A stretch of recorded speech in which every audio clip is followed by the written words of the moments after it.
welcome to this webinar brought to you today by OpenApp. And in this webinar, we will be demonstrating how ERN coordinators can benefit from the CPMS to perform several tasks and activities. So for this demonstration, I will be logging into the training system as Dr. One, and I will be a coordinator of ERN skin. And I can choose this from the ERN tab in the top menu. And just as an introduction to this webinar, I will give you a very brief introduction on the role of the ERN coordinator. The ERN coordinator role is to support and facilitate the coordination within the ERN and other healthcare provider. And in our service design on CPMS, we assume that all ERN coordinators are expert health professionals who can be involved in clinical and administrative work of their ERN. So they can help actually people or members in their ERN to assign a lead and form a panel and invite members from their ERN or from other ERN to participate in a panel. There are two different types of activities ERN coordinator can do on the CPMS. First, administrative tasks. So they can be actually reporting on the performance of their ERN through the generating of ERN reports. And in order to do that, from the dashboard of the ERN, they can just go on the left-hand side here and click on Performance Indicator. They can get a list of standard reports to see, for instance, active users in their ERN. So these are all the active users in my ERN as ERN coordinator for Skin ERN. And I can see how many of them are panel lead and how many of them are participating as panel members. And the last login and also the date they joined the CPMS. From here, I can go to another different type of report. I can see, for instance, the panels that are running on my ERN. So if you, on the left-hand side, you can see that all the panels are running on ERN skin, and the nickname of the patient, which thematic area, and the date this consultation panel was created, and the type of the request, if it's for diagnosis or treatment or something else, and the current workflow status and who is the panel lead of this panel. Definitely I can display more panels from this box here, or I can go to the next and the last page.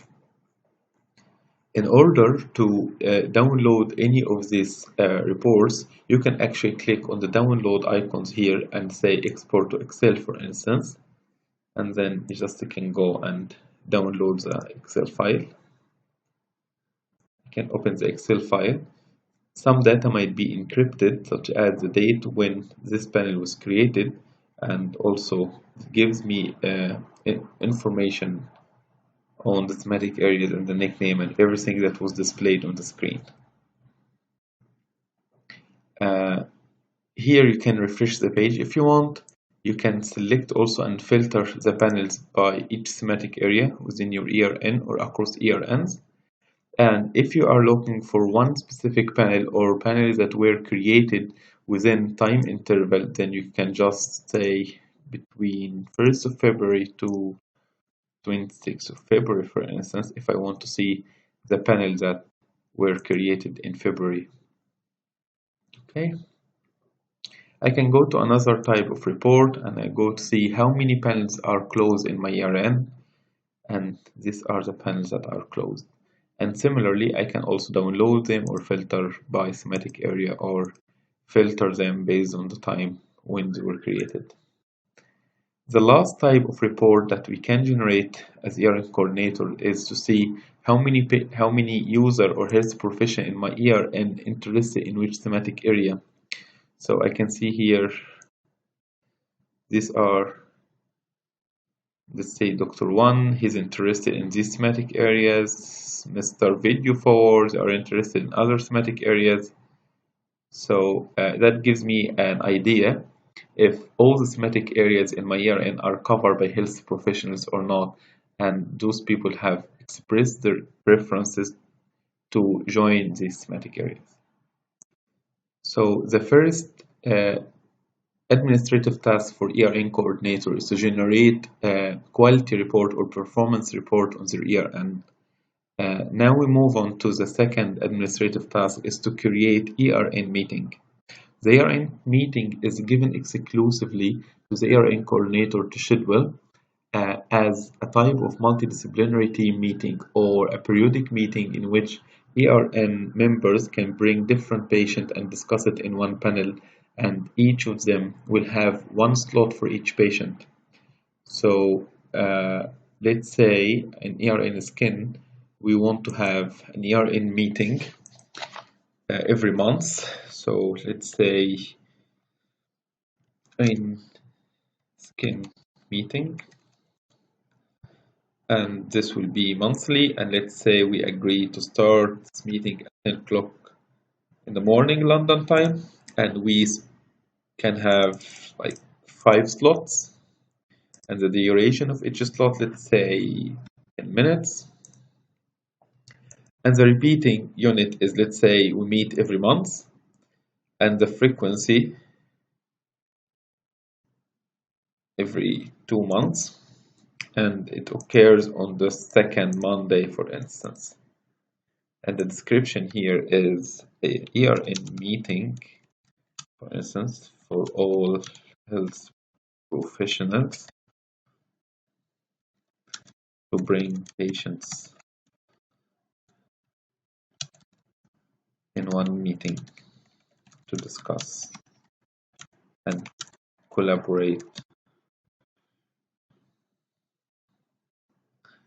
And then I create the meeting.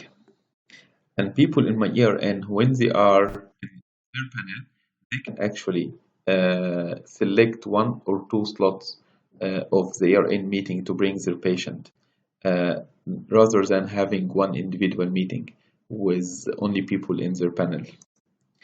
And here I can also edit the information again, or I can delete it as well. So this is the second type of meeting.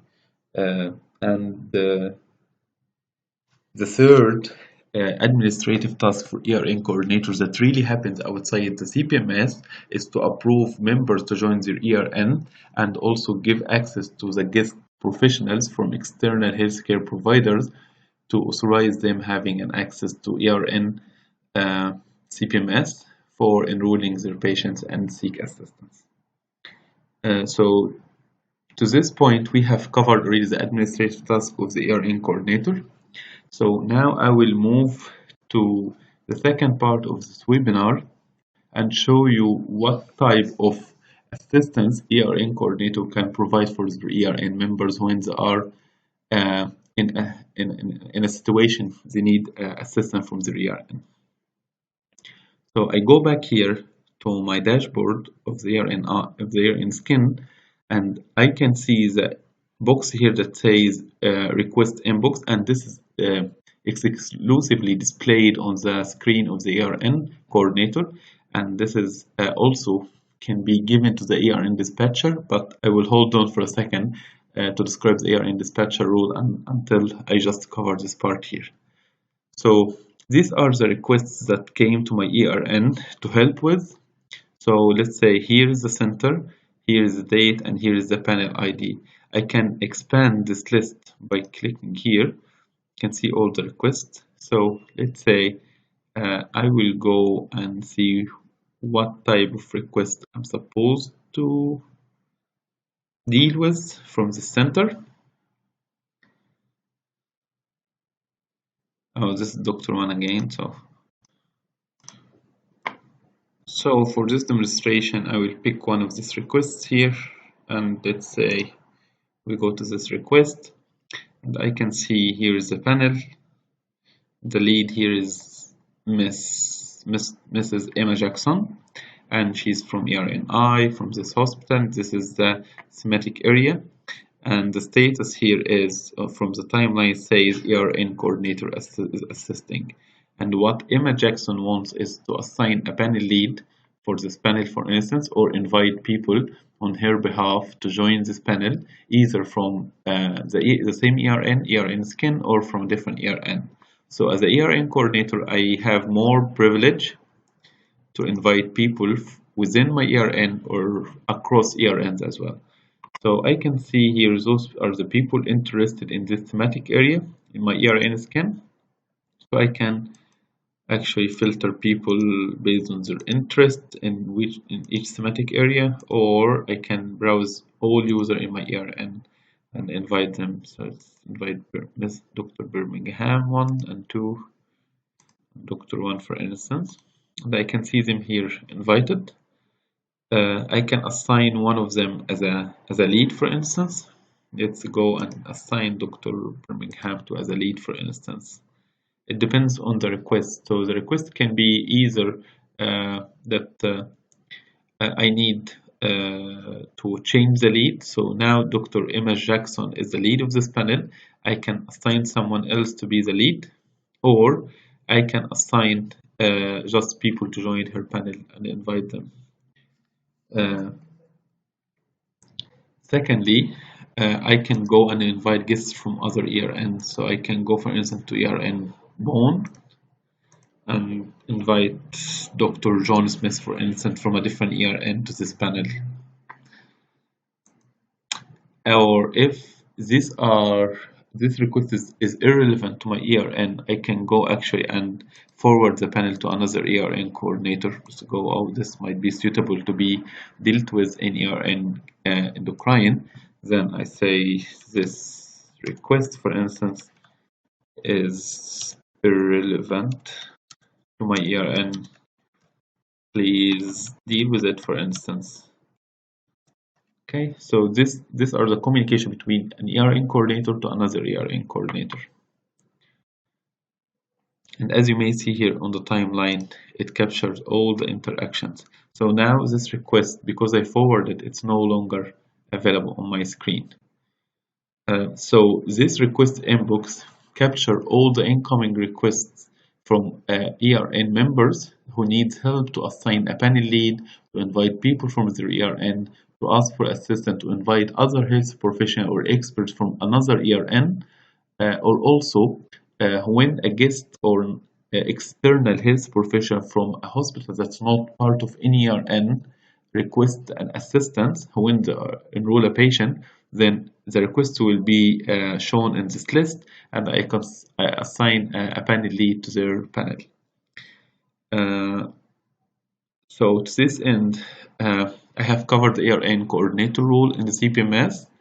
Moreover, there is another role in the CPMS that we call it the ERN dispatcher, and the ERN dispatcher is quite similar to the ERN coordinator, except that they do not have an access to the performance indicator or organize the ERN meeting. So they only have access to the request inbox here to help people process their pending requests and provide them assistance to assign a panel lead or invite people from their ERN or another ERN, for instance. Okay, invite everyone. I can go here and invite people from other ERNs.